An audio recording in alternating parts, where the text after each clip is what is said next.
கட்டுமானத் துறையில் செங்கல்களுக்கு மாற்றாக புதிய ஏஏசி பிளாக் ஃபைபர் சிமெண்ட் போர்டுகளை அறிமுகம் செய்த ரெனாட்டஸ் புரோகான் நிறுவனம் இனிவரும் அடுத்த 5 ஆண்டுகளில் பல்வேறு உச்சம் தொடும் என நம்புவதாக தெரிவித்துள்ளனர். செங்கல் சூளைகளிலிருந்து வெளியேறும் நச்சுப் புகையால் மனிதர்களுக்கு அதிக அளவில் தீங்கு ஏற்படுகின்றது என்பதால் மேற்கு தொடர்ச்சி மலை அடிவார பகுதிகளில் செங்கல் சூளைகளை மூடி கடந்த சில ஆண்டுகளுக்கு முன்னர் பசுமை தீர்ப்பாயம் தொடுத்த வழக்கில் உச்சநீதிமன்றம் உத்தரவிட்டது. இந்த நிலையில் கோவை உள்ளிட்ட மாவட்டங்களில் கட்டுமானத்துறைக்கு தேவையான செங்கல்கள் வரத்து இல்லாமல் நீண்ட பற்றாக்குறையாகவே இருந்து வருகின்றது.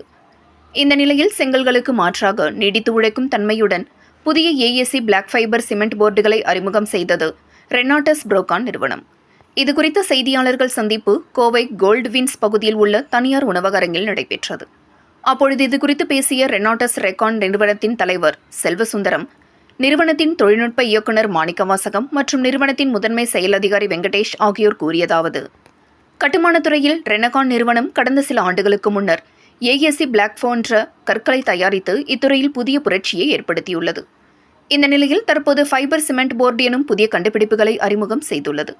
இந்த நிறுவனமானது செங்கற்கற்களுக்கு மாற்றாக பிளை ஆஷ் எனும் அனல் மின் நிலையத்திலிருந்து கிடைக்கும் கழிவுப் பொருட்களை கொண்டு ஏஏசி பிளாக் தயாரிப்புகள் ரெனகான் ரேபிட் வால் எனும் ரெடிமேட் சுவர்களை வடிவமைத்ததுடன் பல்வேறு கட்டுமான கலவைகளையும் தளங்களின் டைல்ஸ்களையும் ஒட்ட பயன்படுத்தும் பசை ஆகியவற்றையும் உருவாக்கியுள்ளது. இந்த நிலையில் தற்போது ஃபைபர் சிமெண்ட் போர்டு எனும் தயாரிப்புகளை அறிமுகம் செய்துள்ளது.